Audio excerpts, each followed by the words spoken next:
I love boss fights. It's a topic I've discussed previously, and I already know I'm going to talk about it again many more times after this video, but there really is nothing like a good boss fight. But I'm not talking about player bosses, at least not this time, wink. I want to talk about bosses that go beyond their form as a boss fight in a video game and break the rules a little bit. Or in other words, bosses that break the fourth wall. I think it's pretty obvious why this is cool. It's a character from a video game directly acknowledging the fact that they are in a video game. And I think overall it involves the player more directly and makes the game feel more interactive because of that fact. And there are plenty of these, and I'm gonna talk about some of my favorites from games that I have played. So there's gonna be some cool ones that I don't talk about here, like Psycho Mantis from Metal Gear being like the example of this. But yeah, please enjoy. I'm gonna talk about Sans in this one. Please subscribe. I want to start with the one that's, I guess, least impactful out of all of these because it's pretty simple in how it's done, but I want to talk about k.rool from Donkey Kong Country. Like I said, this one's pretty simple, but I think it's kind of funny in how it's done. The k.rool fight is like pretty damn hard, especially back then. So you'd probably instinctively get excited whenever it seems like he's defeated, but I think at Rareware, their goal was to like piss off some kids. The credits kind of just start rolling without any fanfare, and you'll pretty quickly realize these damn Kremlings hijacked my credits. Claptrap wasn't coding shit. And right after the credits stop rolling, k.rool just gets back up and goes hog mode. And I mean, I think this is very fitting for Rare's kind of, I guess, cheeky style in some of their games. It feels like they did this just to intentionally fuck with whoever was playing the game at the time, and I'm sure a lot of people did like let their guard down whenever the credits started rolling. And I mean, this is also the earliest example of something like this that at least I know of. So I would say it was pretty ahead of its time to utilize something that's just kind of a given in video games, being the credits and using that to mess with the player. It's more funny than anything, but I do still think it was a pretty cool use of the fourth wall. I mean, hey, would you look at that? Donkey Kong Bonanza does the same thing too. I think that's really cute.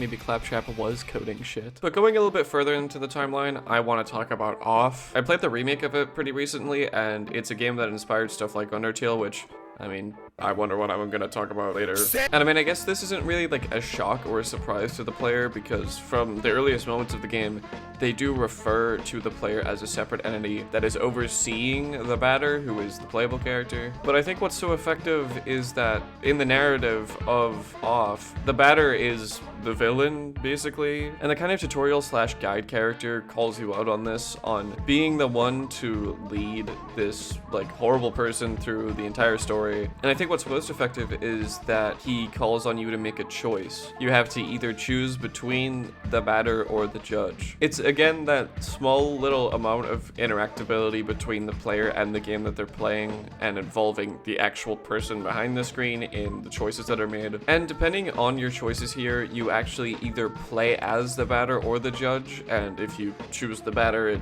kind of just goes on like a normal fight. But if you choose the judge, the opposing batter has a different design, and I'm pretty sure it's supposed to be what everyone else sees him as. It kind of rewards the player for choosing the judge, which I guess is like the morally correct option, by showing them a little bit of information on the character they've been controlling the whole time, in that they have what is actually a completely monstrous form and is way different from what we were seeing them as. And I mean, ending wise, there's very little variation depending on which you pick, but there is enough of a difference here to where I think it stands out to me. It's again a pretty simple way to just kind of involve the player by giving them this choice, as simple as it is, but it's part of the game that I really enjoyed, and it's probably going to be one of the things that I remember the most about Off. But breaking the fourth wall isn't just a cool way to get the player involved more with the game, it can also reveal information or just make a boss fight straight up cooler. So these next few that I'm going to talk about are more based in the actual mechanics of the fight and going against rules that are established within the game. With this next example being, I mean, pretty much the reason I made this video in the first place, being Ganondorf from Tears of the Kingdom. This is less so about the character themselves acknowledging the fact that they're in a video game, and more so the devs going against a established rule to demonstrate a character's power or to make them more interesting. Because I mean, in any game that you can think of that has a boss fight, there's probably a health bar for that boss fight, and that health bar is an even length across the entire screen for every boss. They will have the same length of health bar, even if if their actual health is different. But when entering what I believe is his second phase, Ganondorf has this cool health bar rising animation, which is done on a lot of bosses for aura purposes. You have the health bar actually showing up and appearing on screen in an animation. But when it gets really sick is whenever it reaches the point where the health bar should end, it does not stop, and it keeps going until it's this big line across the entire screen that is completely uneven and breaks the whole health bar rule. Admittedly, a big part of why I think this is as cool as it is because it's in a Nintendo game of all things. For some reason, the idea of them specifically going against the rules of just established game design is something that really shocked me, and I think it's a big reason as to why this stuck with me, also because Ganondorf is just cool. And by breaking this rule of design, you are not showing Link, but you are showing the player how strong this guy is by using a visual indicator that his health bar literally exceeds the limit. His vibes are too strong, his swag is too much to be contained by a simple health bar, and in his eyes, you are not Link, but instead Lin-gay. I would call Tears of the Kingdom a pretty safe game. It's pretty iterative, it builds on the game Breath of the Wild literally in so many ways. It's kind of just the same map with a lot of the same characters. So to see a boss fight go this crazy and off the walls was a very big surprise in that game. And I think it was a pretty unique way to show the character's strength through a manipulation of video game design, then instead of just, you know, what they could have done, just have the cutscene play out as normal, have the health bar fill up to max. That would have been cool enough as it was, but it's just that little extra detail that I think makes the fight that much more memorable. But you know what, I think it's about time that the Glazed Train reached its next destination. Similarly to Off, Undertale is a very meta game, so it seems pretty obvious that there are examples of this in that game, namely through two bosses, Omega Flowey and Sans. I want to focus on Sans more than Omega Flowey because it utilizes the breaking of the fourth wall to involve the player more and to also disrupt established mechanics. Omega Flowey is very cool in his own right. He has this thing where he will create save points during the fight and will then load up those save points later to throw you into an attack that you're not expecting. But in my opinion, with Sans, it gets a little bit more interesting because, I mean, obviously the character acknowledges the fact that he is in a video game, and during the fight, he demonstrates that knowledge. He's literally the only character in the game that thinks to just dodge your attack. So the goal of the fight is immediately changed from winning the fight to surviving. So if you can't hit him, all you can do is keep going. He also does the same thing that Omega Flowey does, where you get the option to keep fighting or to spare him, which, I mean, he will definitely take advantage of.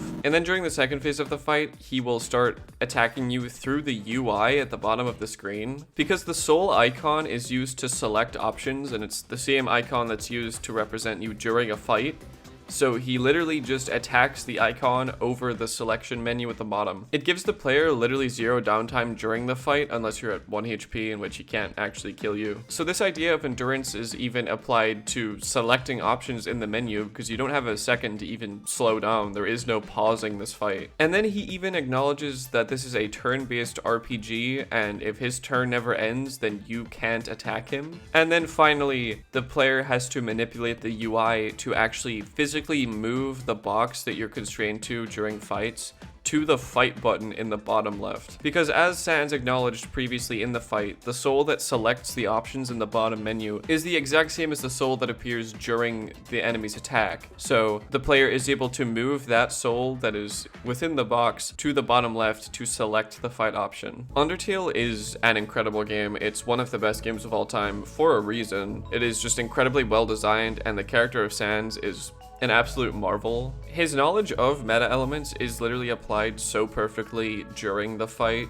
in a way that I haven't really seen done by any other game. Actually, now that I think about it, he also literally just invents a new mechanic for boss fights, the karma meter. That's exclusive to him. That's just in his fight for some reason. And I guess an element similar to k.rool's fake credits, that's entire purpose is just to piss off the player, is the fact that he has the lowest stats in the game, yet is the hardest fight. I think it's literally the perfect way to portray a fight against a character who knows very well that they're in a video game and is doing everything in their power to manipulate that fact. It creates this really sporadic boss fight where you don't really know what's going to get thrown at you next, and he completely fucks with you during the entire thing. And I kind of found myself forgetting like how actually cool Sans is because of his portrayal in Deltarune, where he's just kind of, you know, doing his business. And you know, speaking of Deltarune, I want to make one final little mention. It's not really a big thing. The night fight is incredible in a lot of ways, but one thing I want to talk about kind of relates to this. It might be a bit of a stretch to say this absolutely